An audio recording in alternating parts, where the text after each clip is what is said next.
दोस्तों नमस्कार। हम एक और टी20 मैच कवर करेंगे जो कि इंडिया और जिम्बाब्वे के बीच आज शाम 4:30 बजे से हरारे स्पोर्ट्स क्लब में यह मुकाबला खेला जाएगा। दोस्तों अब बात करेंगे हम इस मैच के पिच रिपोर्ट की। दोस्तों मैं आपको इस मैच से जुड़ी हुई तमाम जानकारियां दूंगा जिसके बेस पर आप एक बेहतरीन टीम बनाकर चल सकते हैं। जैसे मैंने पिछले मैच में बताया था आपको, रवि बिश्नोई को आप कैप्टनसी वाइस कैप्टनसी मैंने आपको टेलीग्राम में सारा कुछ बता दिया था, ठीक है ना।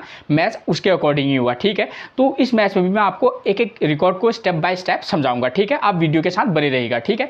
बात करेंगे पिच रिपोर्ट की। पिच रिपोर्ट की बात करें तो दोस्तों यहाँ की जो विकेट है एक बैलेंसिंग विकेट है, ठीक है ना। यानी कि बल्लेबाज और गेंदबाज को पिच से मदद मिलती है, चाहे फर्स्ट इनिंग हो या सेकंड इनिंग हो। अगर हम बात करें बल्लेबाजी के लिए तो बल्लेबाजी के लिए चाहे फर्स्ट इनिंग हो या सेकंड इनिंग हो, थोड़ा सा यहाँ पर टफ कंडीशन तो निश्चित तौर पर रहती है। अगर हम बात करें अब बॉलर्स की तो यहाँ पर स्पिनर और पेसर दोनों को फर्स्ट इनिंग में भी और सेकंड इनिंग में भी पिच से मदद मिलती है, ठीक है। और यहाँ डिफरेंट टाइप के मुकाबले होते हैं, वो कैसे होते हैं वो मैं आपको आगे जानकारी दूंगा, ठीक है। दोस्तों इस वाले मैच में हमारे लिए जो है मिडिल ऑर्डर के जो प्लेयर हैं उन पर आप विशेष फोकस करके चलिएगा और खासतौर पर ऑलराउंडर प्लेयर हमारे लिए की प्लेयर का काम इस मैच में कर सकते हैं, ठीक है। एक टिप्स जो मैं आपको हमेशा देता हूं, अगर आपको समय पर पिच रिपोर्ट नहीं मिल पाती है तो कप्तान टॉस जीतने के बाद क्या कर रहा है, पहले बैटिंग कर रहा है या बॉलिंग कर रहा है, आप उसके डिसीजन को अपना आधार बनाकर भी टीम में प्लेयर का सिलेक्शन कर सकते हैं, ठीक है। उसके बाद बात करेंगे हम वेन्यू रिकॉर्ड की। वेन्यू रिकॉर्ड में भी मैं आपको दो वेन्यू रिकॉर्ड समझाऊंगा, एक ओवरऑल रिकॉर्ड, एक जो करंट का रिकॉर्ड है वो। तो एक एक चीज़ को आप ध्यान से देखिएगा, ठीक है। अगर बात करें हम वेन्यू रिकॉर्ड की तो ये ओवरऑल रिकॉर्ड है। टोटल इस ग्राउंड पर अब तक टोटल 40 टी20 मुकाबले खेले गए हैं, जहां बैटिंग फर्स्ट करने वाली टीम 22 बार तो वहीं बैटिंग सेकंड करने वाली टीम 18 बार यहां अपने मुकाबले जीती है। और एवरेज स्कोर इस ग्राउंड का कितना रहा है, 156 का। तो देखिए अगर 40 मुकाबलों में 22 बार अगर बैटिंग फर्स्ट करने वाली टीम जीती है तो आप इससे समझ सकते हैं कि हाँ, जो टीम बैटिंग फर्स्ट करेगी उसके जीतने के चांसेस थोड़ा सा ज़्यादा रहेंगे। लेकिन हमको ये भी नहीं भूलना है कि 18 बार बैटिंग सेकंड करने वाली टीम भी जीत रही है। तो जब हम टीम बनाएंगे तो हम क्या करेंगे कि बैटिंग फर्स्ट और बैटिंग सेकंड के फेवर में बनाकर चलेंगे। खासतौर पर कब, जब हम 4-5 टीमें बनाकर चल रहे होंगे तब। और वो टीम किस प्रकार की बनानी है वो मैं आपको जब वेन्यू मैच से समझाऊंगा, ठीक है। क्योंकि अब मैच जो होते हैं, मैच भी कई प्रकार के होते हैं, एक लो स्कोरिंग, हाई स्कोरिंग। अगर लो स्कोरिंग मुकाबला होगा तो उस कंडीशन में हम किस प्रकार की टीम बना सकते हैं। अगर इस ग्राउंड पर हाई स्कोरिंग मुकाबला होने की संभावना होगी तो हम उस कंडीशन में किस प्रकार का स्कोर मुकाबला बनाकर चलते, जब मैच टीम बनाकर चलेंगे। तो दोनों इस प्रकार का हम टीम आपको आगे बताएंगे, ठीक है।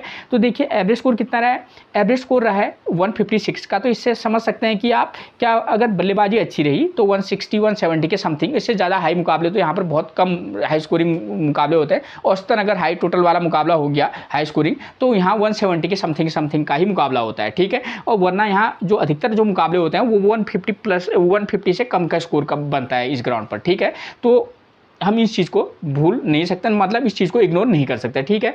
तो देखिए इस रिकॉर्ड के बाद मैं आपको जो करंट का रिकॉर्ड है, ठीक है, यानी कि ये वाला रिकॉर्ड, ठीक हो गया। ये है ये है 2023-24 में यहाँ जो टी20 मुकाबले खेले गए ये उनका रिकॉर्ड है। 2023-24 में यहाँ टोटल 6 टी20 मुकाबले खेले गए जिनमें बैटिंग फर्स्ट करने वाली टीम 1 बार तो वहीं बैटिंग सेकंड करने वाली टीम 5 बार यहाँ अपने मुकाबले जीती है। और एवरेज स्कोर महज 140 रन का रहा है। एवरेज स्कोर से पहले बात करते हैं, एवरेज स्कोर से पता चल जाता है। एवरेज स्कोर दोस्तों मैं क्लियर कर दूँ, जो टीम बैटिंग फर्स्ट करती है ये उसका स्कोर होता है, यानी कि जो टीम जिस मैक्सिमम एक उसका टोटल लिया जाता है तो एवरेज स्कोर इतना है, ठीक है। तो इससे आप समझ सकते हैं कि जो टीम यहाँ बैटिंग फर्स्ट कर रही है वो बहुत लो टोटल पे क्या हो जा रही है, आउट हो जा रही है, ठीक है।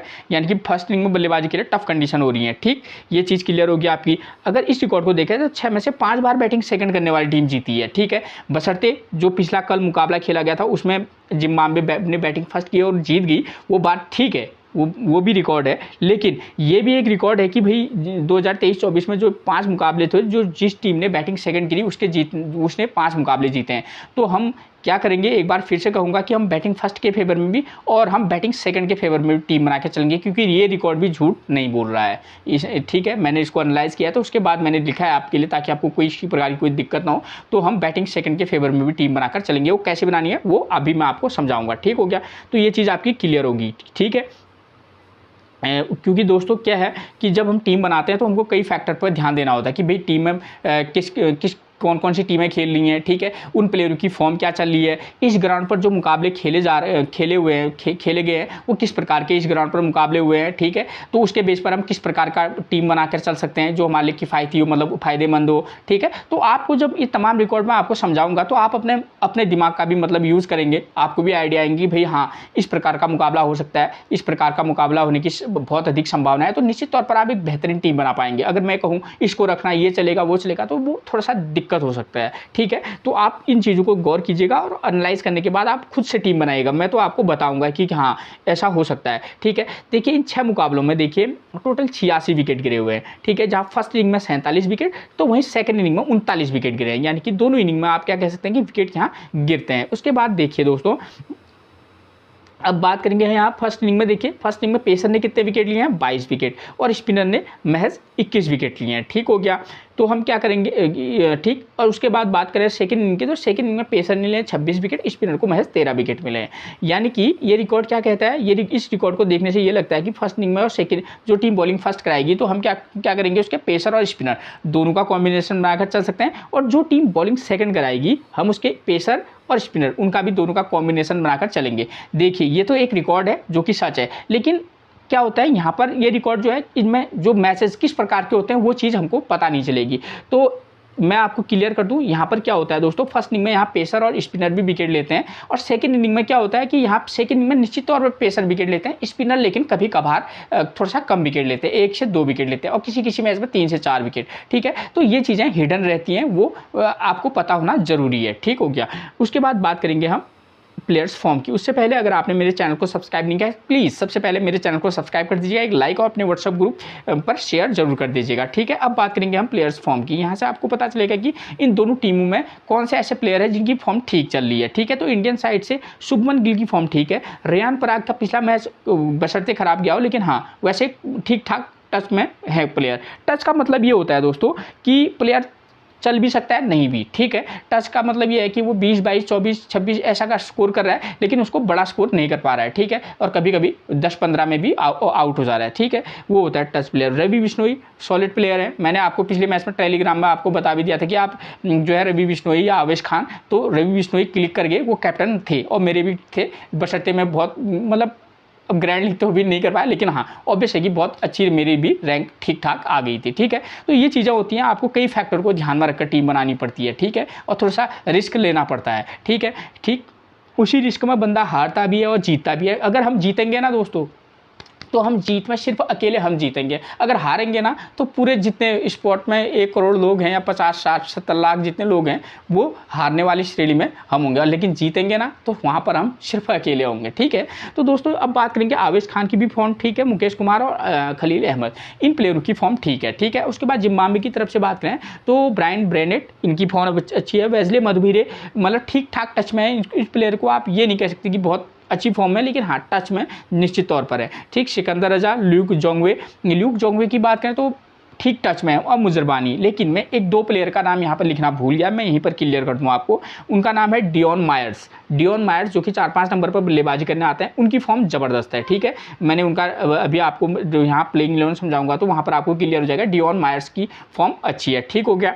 आप इस प्लेयर पर क्या कर सकते हैं, विश्वास करके चल सकते हैं, ठीक है। प्लेयर है, किस मैच में आउट हो जाए वो बात की बात, लेकिन हाँ एक ट्रस्टेबल प्लेयर हो सकते हैं, ठीक हो गया। उसके बाद बात करेंगे स्कोरिंग पैटर्न की। स्कोरिंग पैटर्न में देखिए 150 से कम का स्कोर 20 बार बनाया, तो आप ये मान के चलिए यहाँ मैक्सिमम मैचेस जो होते हैं 150 से कम के होते हैं, यानी कि सीधे मतलब क्या है, अगर 150 से कम का स्कोर बन रहा है तो इसका मतलब है बॉलरों का बोलबाला निश्चित तौर पर रहेगा, ठीक है। तो ये चीज़ क्लियर होगी, ठीक है। और 150 to 169 8 बार, 170 to 188 7 बार, तो कुछ मुकाबले ऐसे निश्चित तौर पर होते हैं जहां स्कोर 170 के समथिंग जरूर जाता है, ठीक है। तो इस बात को हम भूलेंगे नहीं। उसके बाद हम बात करेंगे किसकी, वेन्यू मैचेस की। यहाँ पर आपको सारा कुछ क्लियर हो जाएगा। मैं यहाँ आपको 2 वेन्यू मैच समझाऊंगा, एक ये वाला और उसके बाद जस्ट ये वाला, ठीक है। इनके बेस पर ही हम क्या बनाएंगे, टीम बनाएंगे, ठीक हो गया।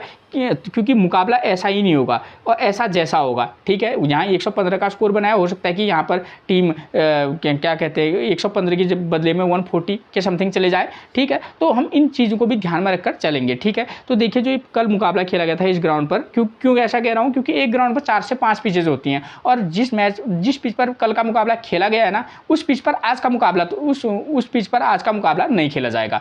तो पिच जो हो जाएगी चेंज हो जाएगी और थोड़ा बहुत व्यवहार में थोड़ा बहुत तो अंतर होता ही है दोस्तों, ठीक है ना, पिच का भी। तो एक एक चीज़ को आप ध्यान से देखिएगा, आपको ध्यान देना होगा स्कोर कितना बन रहा है, विकेट कितने गिरे, चाहे फर्स्ट इनिंग हो या सेकंड इनिंग हो, स्कोर करने वाले बल्लेबाज कौन है और क्या पावर प्ले में विकेट कितने गिर रहे हैं, पेसर और स्पिनर यहाँ कितने विकेट ले रहे हैं, ताकि आपको एक छोटा छोटा आइडिया निश्चित तौर पर हो जाए। तो देखिए यहाँ पर जिम्बाब्वे ने कल फर्स्ट इनिंग में बल्लेबाजी की थी, 115 रन का स्कोर किया था, विकेट कितने गिरे 9, और इंडिया की टीम 110 पर ऑल टीम आउट, 102 पर ऑल टीम आउट हो गई थी। यानी कि इस वाले मैच में क्या हुआ, फर्स्ट इनिंग में भी लो स्कोर बना था, विकेट लेकिन पूरे 9 गिरे थे, और सेकंड इनिंग में टीम चेज नहीं कर पाई और 10 विकेट, ताकि मैं विकेट इसलिए गिरे हैं इसलिए फोकस करने को कहता हूँ ताकि आप बॉलर का सिलेक्शन भी कर पाएँ, ठीक है, कि भाई आपको कितने बॉलर लेने हैं, ठीक हो गया।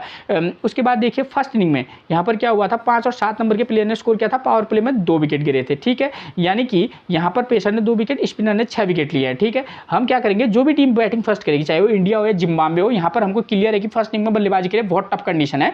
तो आप क्या कर सकते हैं कि आप उनके प्लेयर किस फॉर्म में, अगर मान लीजिए कि 4 नंबर का प्लेयर अच्छी फॉर्म में है तो आप 4 नंबर के प्लेयर को पिक करके चल सकते हैं। यहाँ पर यह है कि पावर प्ले में 2 विकेट गिर रहे हैं, अगर जो ओपनर प्लेयर हैं उनकी फॉर्म अच्छी नहीं है तो उसी कंडीशन, अगर बहुत अच्छी फॉर्म में ओपनर तो उसी कंडीशन में आप 1-2 टॉप ऑर्डर 1-2 3 में से एक प्लेयर को तभी लेना, वरना आप उनको ड्रॉप करके चल सकते हैं। अगर फॉर्म अच्छी होगी तो एक प्लेयर को पिक करके चल सकते हैं, ठीक हो गया, 1-2 3 में से, चाहे वो इंडियन साइड हो या जिम्बाब्वे की साइड हो, ठीक है। वरना हम क्या करेंगे, 5 और 6 नंबर के प्लेयर पर हम फोकस करके चल सकते हैं, 5 या 7 नंबर के प्लेयर को भी आप पिक करके चल सकते हैं प्लेयर की फॉर्म के बेस पर, ठीक है। तो ऐसे में जो है जिम्बाब्वे की तरफ से जो बाद में बल्लेबाजी के जैसे सिकंदर रजा है, ठीक है, ठीक, क्योंकि यहाँ पर सेकेंड इनिंग में स्पिनर भी विकेट ले रहा है तो सिकंदर रजा हमारे लिए एक बेहतरीन ऑप्शन हो सकते हैं। एक ब्रायन ब्रैनेट है, ब्रायन ब्रैनेट भी 3 नंबर पर बल्लेबाजी करने आते हैं, ठीक है। किसी मैच में पिक और किसी मैच में निश्चित तौर पर ड्रॉप करके चलेगा, लेकिन एक प्लेयर जिसका नाम मैं बता रहा हूँ डियोन मायर्स को आप पिक करके चल सकते हैं, ठीक है।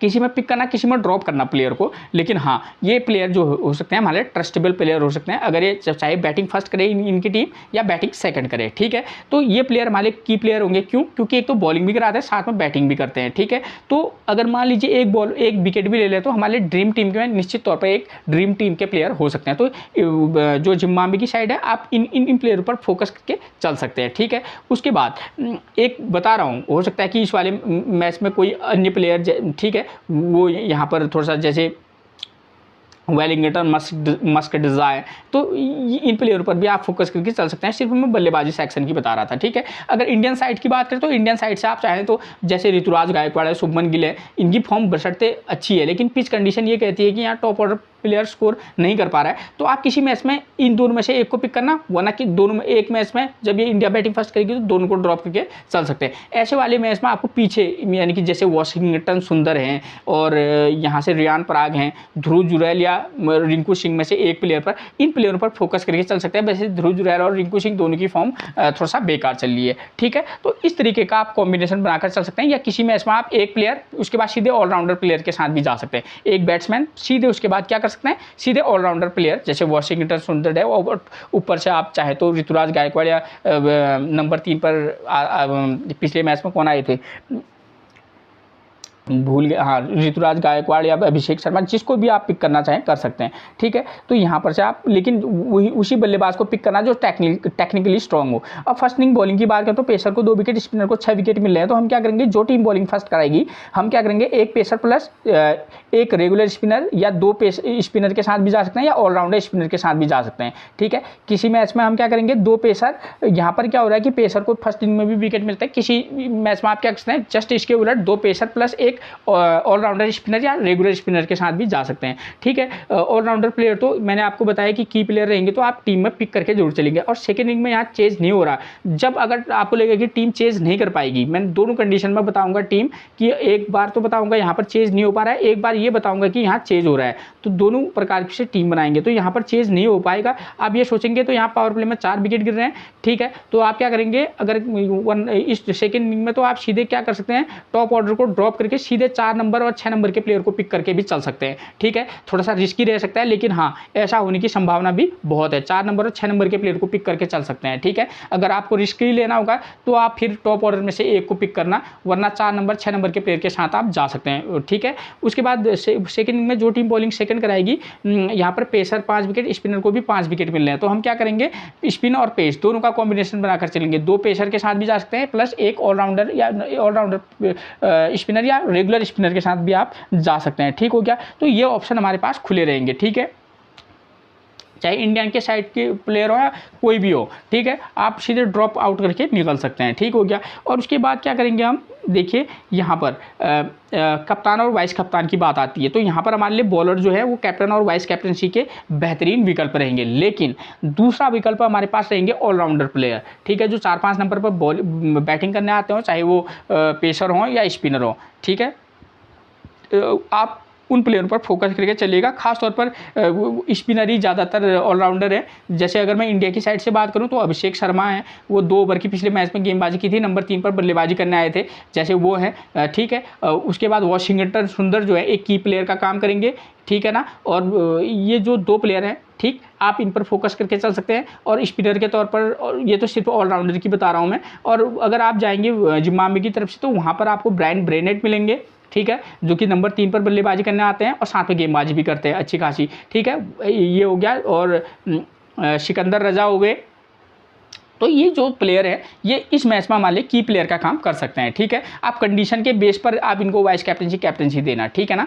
तो इन चीज़ों पर आप फैक्टर को ध्यान में रख के चलिएगा। अगर स्पिनर की बात करें तो स्पिनर दोनों तरफ से अगर, तो रवि बिश्नोई, ठीक है, स्पिनर के तौर पर इस वाले मैच के बेस पर मैं बता रहा हूँ कैप्टनसी और वाइस कैप्टनसी, तो वहाँ पर रवि बिश्नोई हैं। और वेलिंगटन मस्कटजा की फॉर्म उतनी अच्छी नहीं है, लेकिन हाँ एक थोड़ा बहुत हो सकता है, मैं ये नहीं कह रहा हूँ कि आप कैप्टनसी दे दीजिए, लेकिन रिस्की वाइस कैप्टनसी में आप उनको वाइस कैप्टनसी दे सकते हैं, ठीक है। तो ठीक, तो ये चीज़ें आपको क्लियर होगी। आपको मैं क्लियर कर दूँ, आपको अपने आइडिया से भी टीम में प्लेयर का सिलेक्शन करना होगा। अब बात आती है दूसरे वाले मैच की, तो यहाँ पर क्या हो गया, यहाँ पर जिम्बाब्वे ने फर्स्ट इनिंग में बल्लेबाजी किया, और यहाँ अधिकतर जो मुकाबले हुए हैं वो इस प्रकार के ही होते हैं, जहाँ फर्स्ट इनिंग में टीम बल्लेबाजी करती है वो लो टोटल पर आउट हो जाती है, और सेकेंड इनिंग में टीम चेज कर लेती है, ठीक है, और चेज करने में भी उसको दिक्कत निश्चित तौर पर आती है। तो हम क्या करेंगे, इस प्रकार का मुकाबला भी हो सकने की संभावना है, हो सकता है कि यहाँ पर 140 के बदले 150 या 55-60 का स्कोर बन जाए, तो उस चीज़ को भी आप फोकस करके चलेगा। तो इस प्रकार का मुकाबला होगा जहाँ थोड़ा सा हाई स्कोर बन सकता है, 150-160 के समथिंग।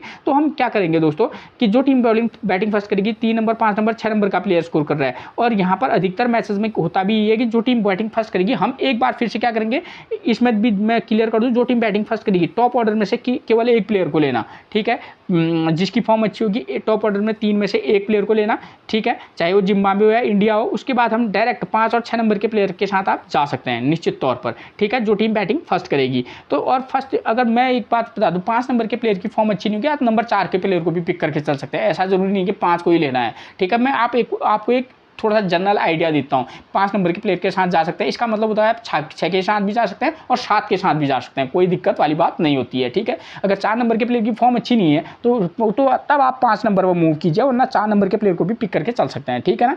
तो ठीक हो सकता है कि 3 के बल्ले में 2 नंबर का प्लेयर स्कोर करे, ठीक है। आप अगर चाहें तो 2 नंबर 4 नंबर और 6 नंबर के प्लेयर के साथ भी जा सकते हैं, वरना 3 5 और 7 नंबर के प्लेयर के साथ भी जा सकते हैं, जो टीम बैटिंग फर्स्ट करेगी, ठीक हो गया। उसके बाद बॉलिंग फर्स्ट जो टीम करेगी, पेसर 4 विकेट, स्पिनर 2 विकेट ले रहे हैं, तो यहाँ पर आप क्या कर सकते हैं, एक पेसर प्लस एक ऑलराउंडर स्पिनर या रेगुलर स्पिनर के साथ जा सकते हैं प्लेयर की फॉर्म के बेस पर। अगर ऑलराउंडर प्लेयर की फॉर्म अच्छी है तो निश्चित तौर पर आप ऑलराउंडर के साथ जाइए, ठीक है। अगर रेगुलर स्पिनर की फॉर्म अच्छी नहीं है, ठीक, तो आप ऑलराउंडर प्लेयर के साथ भी जा सकते हैं, ठीक है, वरना किसी मैच में 2 पेसर के साथ आप चले जाना, जो टीम बॉलिंग फर्स्ट करेगी। और आयरलैंड देखिए, सेकंड इनिंग में आयरलैंड की टीम ने चेज कर लिया है, लेकिन पावर प्ले में 3 विकेट गिरे हैं, ठीक, पेसर 3, स्पिनर को 1 विकेट मिला है, लेकिन स्कोर करने वाले बल्लेबाज 4 और 6 नंबर का प्लेयर है। पावर प्ले में निश्चित तौर पर विकेट गिर रहे हैं, लेकिन सेकंड इनिंग में एक चीज़ क्लियर है कि यहाँ पर सेकंड इनिंग में भी चेज करना टफ जरूर निश्चित तौर पर रहता है, लेकिन अगर प्लेयर की फॉर्म अच्छी होगी तो टॉप ऑर्डर 1, 2, 3 में से एक प्लेयर पर फोकस करना, वरना दोनों को ड्रॉप करके नंबर 3 के साथ भी आप जा सकते हैं। ठीक हो गया, ठीक है। और उसके बाद सीधे आप 4 और 5 या 6 नंबर के प्लेयर को 4 नंबर के प्लेयर के साथ अगर फॉर्म अच्छी होगी, वरना 6 नंबर के साथ भी जा सकते हैं आप। ठीक है, 2 नंबर, 4 नंबर, 6 नंबर के प्लेयर के साथ भी जा सकते हैं। 2 नंबर के प्लेयर की फॉर्म अच्छी नहीं होगी तब आप 3 नंबर के साथ जाना, यानी कि 2 नंबर का मतलब है टॉप ऑर्डर जो ओपनर होंगे उनकी फॉर्म अच्छी नहीं होगी, 3 के साथ जा सकते हैं। ठीक हो गया, तो ये चीज़ आपकी क्लियर होगी कौन सा प्लेयर किस नंबर पर आता है। ठीक है, वो मैं आपको प्लेइंग 11 में वहाँ समझाऊंगा। उसके बाद बात करेंगे हम किसकी, बॉलिंग की। तो देखिए जो टीम बॉलिंग सेकंड कराएगी, आप एक पेसर और एक ऑलराउंडर स्पिनर के साथ जा सकते हैं। ठीक है, यहाँ इस प्रकार के मुकाबले मैक्सिमम होते हैं, ये चीज़ आप क्लियर मान के चलिए। ठीक है, ठीक। तो अगर मान लीजिए कि आज का मुकाबला इस प्रकार का भी हो सकने की संभावना बहुत अधिक है। ठीक है, तो थोड़ा सा फोकस करके जरूर चलिएगा। कैप्टनसी और वाइस कैप्टनसी, यहाँ पर एक बार फिर से वही कहूँगा, ऑलराउंडर प्लेयर हमारे पास और कैप्टनसी और वाइस कैप्टनसी के बेहतरीन विकल्प रहेंगे। ठीक हो गया, चाहे वो इंडियन साइड हो या जिम्बाब्वे की साइड हो। अब बात करेंगे हम प्लेइंग 11 की। तो देखिए प्लेइंग 11 में नंबर 1 पर मिलेंगे अभिषेक शर्मा। करंट की फॉर्म कोई खास चल नहीं है, अगर बैटिंग भी टॉप ऑर्डर खासतौर पर कोई परफॉर्मेंस देता नहीं है, तो वहाँ पर आप क्या करते हैं, इनको पिक और ड्रॉप करके चल सकते हैं। ठीक है, अगर लगेगा पिक करना चाहिए तो पिक कीजिएगा, वरना ड्रॉप करके चल सकते हैं। शुभमन गिल की बात करूँ, 31, 104, 2 करंट की फॉर्म अच्छी भी चल रही है और टेक्निकली स्ट्रॉन्ग बल्लेबाज भी है। पिक भी करना, ड्रॉप भी करना, चाहे फर्स्ट इनिंग हो या सेकंड इनिंग हो। अभिषेक शर्मा के साथ एक प्लस पॉइंट ये है कि अगर इन्हें विकेट ले लिए तो थोड़ा सा एक प्लस पॉइंट में तब जा सकते हैं, वरना ड्रॉप करके चल सकते हैं। ऋतुराज गायकवाड़ टेक्निकली स्ट्रॉन्ग बल्लेबाज है, बशर्ते इन्हें स्कोर नहीं कर पाए वो बात की बात है, लेकिन वे मैक्सिमम टाइम तक फ्लॉप रहने वाले बल्लेबाज नहीं है। ठीक है, तो इस प्लेयर पर थोड़ा सा फोकस करके चल सकते हैं आप, चाहे फर्स्ट इनिंग हो या सेकंड इनिंग हो। ड्रॉप भी करना, लेकिन हाँ ये वैसा प्लेयर है टेक्निकली स्ट्रॉन्ग बल्लेबाज है। तो ठीक है, उसके बाद नंबर 4 पर मिलेंगे रियान पराग। ठीक है, IPL में जबरदस्त बल्लेबाजी की है, लेकिन जो जिस पिच पर जिम्बाब्वे की ये खेल रहे हैं वहाँ पर इतनी फ्लैट विकेट है नहीं। ठीक है, एक फ्लैट विकेट पर स्कोर करना और एक जहाँ पर बॉलिंग फ्रेंडली विकेट हो वहाँ पर स्कोर करना बहुत धरती और आसमान का अंतर होता है। तो रियान पराग को भी किसी मैच में तो पिक करना, किसी में वरना ड्रॉप करके चल सकते हैं। रिंकू सिंह की करंट की फॉर्म बहुत बेकार चल रही है लंबे समय से। ठीक है, अब इस वाले मैच में कुछ चमत्कार करते हैं तो वो बात की बात है, लेकिन हाँ एक मैच में आप निश्चित तौर पर रिस्क लेना चाहेंगे तो रख सकते हैं, वरना ड्रॉप करके चल रहे हैं। ध्रुव जुरैल की बात करें तो देखिए करंट का फॉर्म इनका कोई खास चल नहीं रहा है। ठीक है, लेकिन यहाँ रिस्क वाली बात यह है कि यहाँ दोनों इनिंग में, चाहे फर्स्ट इनिंग हो या सेकंड इनिंग हो, थोड़ा नीचे होकर बल्लेबाज 6-7 नंबर का प्लेयर भी स्कोर कर रहा है, तो उस कंडीशन में किसी मैच में इनको रिस्क लेकर आपको इनको जगह देनी होगी। ठीक है, उसके बाद वॉशिंगटन सुंदर की बात करें, क्योंकि कीपर भी है। ठीक है, तो वहाँ पर क्या होता है, कैच वगैरह वगैरह आते हैं, तो वहाँ पर से भी एक प्लस पॉइंट में विकेट कीपर रहता ही है। और वैसे भी आपको 2 में से एक विकेट कीपर को तो लेना ही चाहिए, आप जिम्बाब्वे के विकेट कीपर को ले या इंडियन साइड के लिए। ध्रुव जुरैल थोड़ा सा लगता है कि भाई ठीक बल्लेबाज है तो आप पिक कर लेना, अगर कहीं में ड्रॉप करना है तो वो जिम्बाब्वे वाले विकेट कीपर के साथ भी जा सकते हैं। वॉशिंगटन सुंदर ये प्लेयर वाइस कैप्टनसी का एक रिस्की प्रबल दावेदार रह सकता है इस मैच में भी। ठीक है, जिस पिछले मैच में भी 27 रन 2 विकेट 1 विकेट 0 विकेट, और मैंने आपको पिछली बार बता भी दिया था कि वो टेलीग्राम में मैंने बता दिया था कि भाई वॉशिंगटन सुंदर एक रिस्की प्लेयर इस मैच में रह सकता है। ठीक है, आवेश खान का करंट का फॉर्म ठीक चल रहा है। देखिए दोस्तों, इस वाले प्लेयर पर भी आप वाइस कैप्टनसी का रिस्क ले सकते हैं आवेश खान पर। उसके बाद नंबर 9 पर मिलेंगे हमको कौन, Mukesh Kumar. 1 wicket 1 wicket 1 wicket 2 wicket 3 wicket और 1 विकेट, ये करंट का फॉर्म है मुकेश कुमार का, जो कि अच्छा है। ठीक है, तो आप इन पर फोकस पिक भी करना, ड्रॉप भी करना। खलील अहमद पिछले मैच में 0 विकेट, उससे पहले 1 wicket 2 wicket 2 wicket 0 wicket 2 wicket. ठीक है, खलील अहमद जो है अंडररेटेड प्लेयर है, इन पर कोई फोकस करेगा नहीं, लेकिन आप फोकस करके जरूर चलिएगा। ठीक है, पिक करना किसी मैच में। रवि बिश्नोई करंट फॉर्म जबरदस्त है, वाइस कैप्टनसी के एक बार फिर से दावेदार रहेंगे, कंडीशन के बेस पर रहेंगे, लेकिन मैंने आपको तभी वह मैच समझाता हूं दोस्तों। ठीक है, जिम्बाब्वे की प्लेइंग 11 की बात करें, नंबर 1 पर वेस्ले मधुबीरे की बात करें तो पिछले मैच में 21 रन, उससे पहले 4 run 2 wicket 14 run 9 run 0 wicket 25 run. Current की फॉर्म की बात करें तो अच्छी खासी है, मतलब एक ड्रीम टीम के प्लेयर हो सकते हैं। वाइस कैप्टनसी और कैप्टनसी तो नहीं कह सकते, लेकिन ओपनिंग पर बल्लेबाजी करने आते हैं और फर्स्ट इनिंग में बल्लेबाजी करना टफ है, और ओपनिंग पर यहाँ बल्लेबाजी चाहे फर्स्ट इनिंग या सेकंड इनिंग में टफ है, तो जब लगेगा तो पिक करना चाहिए, वरना ड्रॉप करके चल सकते हैं। इनोसेंट कैया की बात करें तो लेग स्पिन गेंदबाजी कभी कभी कराते हैं, वैसे इनका फॉर्म देखें 0 रन 44 रन 8 6 46 5, ये इनका करंट का फॉर्म है। सेकंड इनिंग में अगर बल्लेबाजी करेंगे तो वेस्ले मधुबीरे या इनोसेंट कैया में से किसी एक को आप पिक करके चल सकते हो। वेस्ले मधुबीरे ज़्यादा सूटेबल रह सकते हैं, लेकिन फर्स्ट इनिंग में से दोनों को भी ड्रॉप कर सकते हैं और सेकेंड इनिंग में भी। उसके बाद बात आती है की प्लेयर की, तो वो रहेंगे ब्रायन ब्रैनेट, ठीक है। नंबर 3 पर बल्लेबाजी, साथ में गेंदबाजी भी कराते हैं। पिछले मैच में 22 रन 1 विकेट, 7 रन 2 विकेट, जीत 2 विकेट, मतलब एक की प्लेयर का काम कर सकते हैं नंबर 3 पर, ठीक है। बैटिंग सेकंड करेंगे कंडीशन के बेस पर, मैंने आपको बता रखा है कंडीशन का मतलब है वेन्यू मैसेज, तो उसके बेस पर आप इनको वाइस कैप्टनसी भी दे सकते हैं। उसके बाद सिकंदर रजा की बात करें तो पिछले मैच में गेंदबाजी से ये निश्चित तौर पर बल्लेबाजी या गेंदबाजी से कहीं ना कहीं ड्रीम टीम में वाइस कैप्टनसी की एक प्रबल दावेदार, कैप्टनसी के प्रबल दावेदार निश्चित तौर पर रहेंगे। तो पिक भी करना किसी में, तो अगर मैक्सिमम मैच में और किसी में ड्रॉप करके जरूर चलेगा। और उसका डियोन मायर्स, ये प्लेयर, इस प्लेयर पर आप पिक भी करना, ड्रॉप भी करना। करंट का फॉर्म देखिए 23, 20, 156 और 50, ये इनका करंट का फॉर्म है। इस प्लेयर पर किसी की नज़र पड़ेगी नहीं, लेकिन मैं आपको बता रहा हूँ इसकी फॉर्म ये चल रही है और एक की प्लेयर का काम इस वाले मैच में कर सकता है, चाहे फर्स्ट इनिंग हो सेकेंड इनिंग हो, क्योंकि 5-6 नंबर का प्लेयर स्कोर कर रहा है और टेक्निकली मतलब ठीक भी लग रहे हैं डियोन। तो ये चीज़ होगी। जॉन कैपेबल की बात करें तो यहाँ पर इनकी करंट की फॉर्म भी बेकार चल रही है, अगर इस मैच में कुछ कर दिया वो बात की बात है। क्लाइव मैदान की बात करें, विकेट कीपर है, देखिए 29 रन 12 रन 11 0 43, ये इनका करंट का फॉर्म चल रहा है। तो किसी में अगर आप ध्रुव जुरैल के साथ एक को इनको छोड़ किसी को लेना है तो फिर यही विकल्प बनते हैं। उसके बाद नंबर 8 पर मिलेंगे हमको वेलिंगटन नस्कजा, ठीक है। लेफ्ट आर्म ऑर्थोडॉक्स गेंदबाजी कराते हैं, विकेट तो लेते हैं, कभी कभार बल्लेबाजी से भी मतलब एक आध हिट अच्छी खासी कर लेते हैं, ठीक है। और पिच कंडीशन के आधार पर आप इनको पिक भी करना, ड्रॉप भी करना। ल्यू जोंगवे की बात करें 1 wicket 1 wicket 3 wicket 0 wicket 1 wicket, right arm medium fast गेंदबाजी कराते हैं, ठीक है। गेंदबाजी वाली पिच है भी है सूटेबल, तो किसी में पिक और किसी में ड्रॉप करके चलिएगा, ठीक हो गया। उसके बाद बात करेंगे हम ब्लेसिंग मुजरबानी की, जो कि नंबर 10 पर मिलेंगे आपको। फॉर्म देखिए इनका करंट का फॉर्म अच्छा है, ठीक है, और हमेशा इनकी फॉर्म ज़बरदस्त रही। काफ़ी एक्सपीरियंस गेंदबाज है, पूरे वर्ल्ड में T20 लीग्स खेलते हैं, ठीक है, अच्छा खासा इनके पास अनुभव है, ठीक है। आप इनको इग्नोर करके मत चलिएगा, ठीक है, अच्छे प्लेयर हैं, इनको आपको टीम में मतलब जगह देनी होगी। तेंदुआ चितारा की बात करें 3 विकेट पिछले मैच में, उससे पहले 0-0 2-0-2, ये इनका फॉर्म है। अप डाउन वाला मामला रहता है तेंदुआ चितारा का। तो देखिए किसी पर पिक भी करना तो इनको किसी में ड्रॉप करके भी चलना, ठीक है। तो मैंने आपको मैच से जुड़ी वो तमाम जानकारियाँ दे दी है, जिसके बेस पर आप एक बेहतरीन टीम बनाकर चल सकते हैं। आपको कंडीशन समझा दिया है, सब कुछ समझा दिया है, ठीक है। फिर भी अगर कहीं पर कोई कमी होगी तो आप कमेंट बॉक्स में मेरे को कमेंट कर सकते हैं, ठीक है। फिर मिलेंगे हम आपसे एक और प्रेडिक्शन के साथ, तब तक के लिए आप सभी को मेरा प्रणाम दोस्तों।